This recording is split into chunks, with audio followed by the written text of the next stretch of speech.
வணக்கம். இன்று மேகம் என்ற சொல்லை பற்றி பார்ப்போம். மேகம் என்ற சொல்லை நாம் பலரும் பயன்படுத்தி வருகிறோம். ஆனால் இந்த மேகம் என்ற சொல் தமிழ்ச் சொல்லே இல்லை. இது வடமொழியிலிருந்து கடன் வாங்கப்பட்ட ஒரு சொல். ஆனால் நாம் இதை தமிழ்ச் சொல் என்று நினைத்து கொண்டே பயன்படுத்தி வருகிறோம். இந்த மேகம் என்ற சொல்லுக்கு நிறைய தமிழ்ச் சொற்கள் இருக்கின்றன. அந்த தமிழ்ச் சொற்கள் மிகவும் அழகானவை.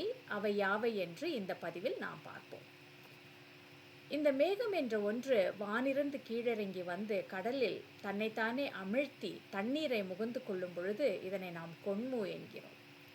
இந்த கொண்மு தண்ணீரை முகந்து கொண்ட பின் இதனை நாம் முகில் என்கிறோம்.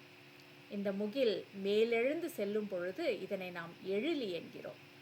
இந்த எழிலி வானத்தில் செல்லும் பொழுது இதனை நாம் செல் என்கிறோம். இந்த செல் கருமை நிறம் பெறும் பொழுது நாம் இதனை கார் என்கிறோம்.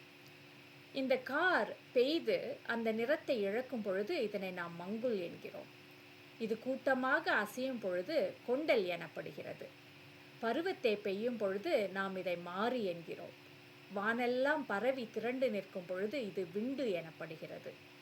மலைகளிலே படரும் பொழுது இது மஞ்சு ஆகிறது.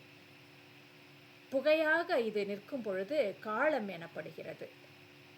இது சரியாக பெய்யும் பொழுது பெயல் எனப்படுகிறது. காற்றோடு பெய்யும் பொழுது இதனை நாம் புயல் என்கிறோம்.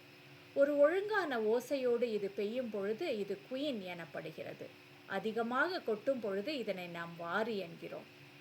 கூவே பாலசுப்ரமணியன் ஐயா எங்களுக்கு பாடம் சொல்லும் பொழுது சொல்லியிருக்கிறார், சிற்றூரில் மக்கள் அழகான தமிழ் சொற்களை பயன்படுத்துகிறார்கள் என்று. அவர்கள் கேட்பார்களாம், உங்கள் ஊரில் மழை மாசியெல்லாம் இருக்கா அப்படின்னு. அந்த மாசி மாதத்தில் பெய்யக்கூடிய அந்த மழை, மெல்ல பெய்யக்கூடிய மழையை மழை மாசி என்கிறார்கள். வாரி பெய்து வாய்க்கால் உடைந்தது என்பார்களாம். இப்படி சிற்றூரில் இருக்கும் மக்கள் எல்லாம் அழகிய தமிழ் சொற்களை பயன்படுத்தும் போது நாம் மட்டும் ஏன் வட சொற்களை பயன்படுத்தி வருகிறோம்?